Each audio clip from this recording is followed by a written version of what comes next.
دومره لږ چې په ملک کې وپسې ډېر کم دي خو امریکا په ویلوړه عرب سنګي ورسره نه شي وکړلی و د مسلمانو یو تنظیم دی د عربو حماس ورته وي مجاهدین دي او چا سپورټ کړی هم دي خو هغه په زبردسته حمله کړې یوه نظریه د اسلام نو بله د کفر کې هغه ټول یو دي چې څومره په دنیا کې جنګونه شوي دي او روان دي او تپسه کېږي که هغه د اصلحې وي که هغه د سیاست وي دا ټول د نظریې په بنیاد باندې کېږي د یوې نظریې والا غواړي چې موږ غالب وو د بلې نظریې والا غواړي چې موږ غالب وو نن په فلسطین کې د اسرائیلو چې یهود دي او د مسلمانو په منځ کې غټ جنګ په لړۍ روان دي دا باندې مختصر نظر اچوم ځکه چې د مسلمانو کفار چې ده په خپل منځ کې سره جنګ وي چې کم از کم موږ ته خو پاتې څه لږه ډېره پاتې وي که نه چې دومره سړی بې پروا غافل نه شي چې جنګ و هغې جګړې او د هغې مسلې په حیثیت هم سړی نه پوهي نو دا خو بیا کمزوري خبره ده که نه نو ما عزتمندو دا اسرائیل نه دي دا یهود دي دا مختلفو ملکونو کې پاتې کېدل په مختلفو ملکونو کې او په مختلفو ملکونو کې په جنګونه هم شوي او وضاحت یې ته کوم قرآن پوه ایتونه مې سره کوي خو دا چې کله خلافت عثمانیه و دا مسلمانو یو خلافت تېر شوی شرعي حکومت په ترکیې کې په نورو ملکونو کې مو په ډېره رتبه باندې یو حکومت په دغه وخت کې اسرائیل راغلو د ترکیې حکومت یعنې خلافت عثمانیه نه پناه وغوښته د دغو پناه ورته پړېټ کې بیا په دغه وخت کې برټش امپایر یعنې برطانیې حکومت هم سوپر طاقت و خلافت عثمانیه هم سوپر طاقت خو خلافت عثمانیه بیا ختم شو د برټش سازشونو سره بیا برټش امپایر یعنې د انګریزانو چې کوم حکومت و د برطانیې سلطنت هغه اسرائیل ورته وویل چې موږ چې ته یو زوی وکړه چې خپل ملک هم وي خپل ملک ابود چې په کوم ځای کې دغه برطانیې ورته وویل چې پلونکي ځای تر غونډ شو بس هغه داسې ملک شي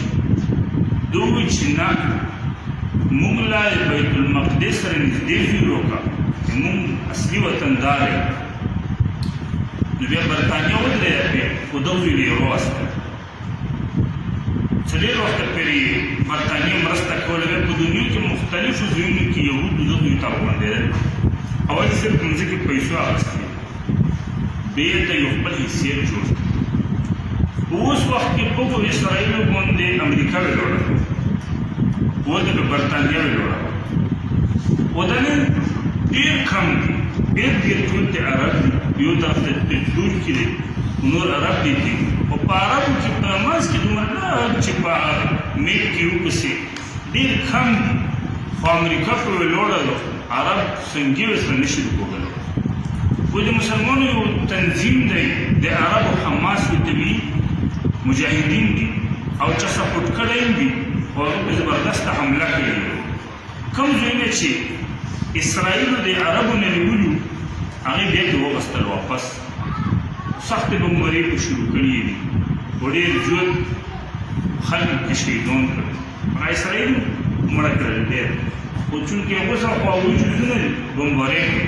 نو الله یې په رحم وکړي خو الله یې مجاهدینو له فتح او نصرت ورکړي د قرآن پاک ایتونه مې ته وویل 15 پیشنګویۍ الله کړي دي د یهودو او د اسرائیلو په باره کې هغه باندې پوهېږي د اسرائیلو یهود بدو اخیر خور دی او دا هر وخت ذلیل وي و ذلیلو څه لري چې دوی په خپل وخت کې انبیا کرام قتلول نو چې انبیا کرام علما قتلول د خپل وخت الله ذوق پرې راوسته و ودسه ازوبلا پر واسطه چوسم په غزو کې الله فرمای ضربت عليهم الذله اينما ثقفوا یو پښون بویدار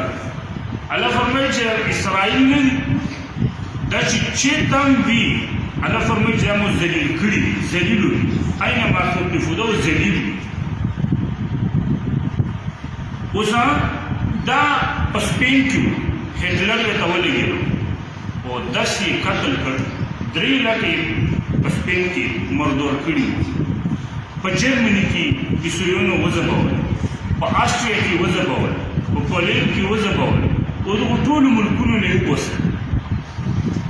سخت جنگ کو هټلر ډېر خراب کړ په کوم ځای کې چې وی تبلون دي په ټول دنیا کې خپل حکومت نشته دا لکه عذاب وروسته ضربت عليهم الذلة أينما ثقفوا الله فرمایي چې ټیم کسه کنه ذلیل وي ذلیل که پیرون کې وي که په امریکا کې وي که په استرالیا کې وي که په جرمني کې وي که په هر دنیا کې وي ورته